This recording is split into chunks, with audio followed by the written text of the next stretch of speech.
Y Kerala Blasters is an unsuccessful club.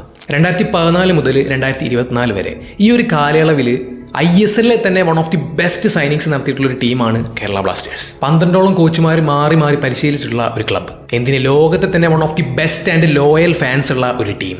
ഇതൊക്കെ ഉണ്ടായിട്ടും എന്തുകൊണ്ടാണ് കേരള ബ്ലാസ്റ്റേഴ്സ് എപ്പോഴും ഒരു ഡൗൺഫോളിലൂടെ പോയിക്കൊണ്ടിരിക്കുന്നത്? The answer is club management. Kerala ബ്ലാസ്റ്റേഴ്സിന്റെ മാനേജ്മെന്റ് ആണ് ഇതുവരെയുള്ള എല്ലാ അധപതനങ്ങൾക്കും കാരണം. ബ്ലാസ്റ്റേഴ്സിന് AFC ലൈസൻസ് ഇല്ലാത്തതും മാനേജ്മെന്റിന്റെ പിഴവ് തന്നെയാണ്. ഒന്ന് ആലോചിച്ച് നോക്കുക, ഇത്രയധികം ഫാൻ സപ്പോർട്ട് ഉണ്ടായിട്ടും ആരാധകർക്ക് വേണ്ടി മാനേജ്മെന്റ് ഒന്നും തന്നെ ചെയ്യുന്നില്ല എന്നതാണ് യാഥാർത്ഥ്യം. മറ്റ് ക്ലബ്ബുകൾ ഫ്രീ ആയി പോലും ടിക്കറ്റ് കൊടുക്കുമ്പോൾ ഇവിടെ ടിക്കറ്റ് വില മാക്സിമം ഉയർത്താനാണ് ശ്രമിക്കുന്നത്.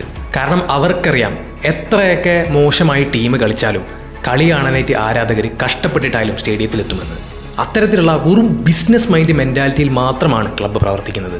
സ്പോൺസർഷിപ്പ് അല്ലാതെ എന്താണ് ആത്മാർത്ഥമായി മാനേജ്മെന്റ് കേരള ബ്ലാസ്റ്റേഴ്സിന് വേണ്ടി ചെയ്തിട്ടുള്ളത്? ഏതാനും ചില ദിവസങ്ങൾക്ക് മുമ്പ് ലേറ്റസ്റ്റ് കോച്ചായിട്ടുള്ള മിക്കായൽ സ്റ്റെറയെ സാക്ക് ചെയ്തിട്ടുണ്ടായിരുന്നു. ക്ലബിന്റെ പിഴവ് മറച്ചു വെക്കാനുള്ള മറ്റൊരു അടവ്. അതാണ് സംഭവം. ബട്ട് ഇനി ആ പഴയ പരിപാടിയൊന്നും നടക്കുമെന്ന് തോന്നുന്നില്ല. കാരണം എല്ലായിടങ്ങളിലും തന്നെ ബ്ലാസ്റ്റേഴ്സിന്റെ ഫാൻസ് പ്രൊട്ടസ്റ്റ് തുറന്നുകൊണ്ടേയിരിക്കുകയാണ് മാനേജ്മെന്റിനെതിരെ.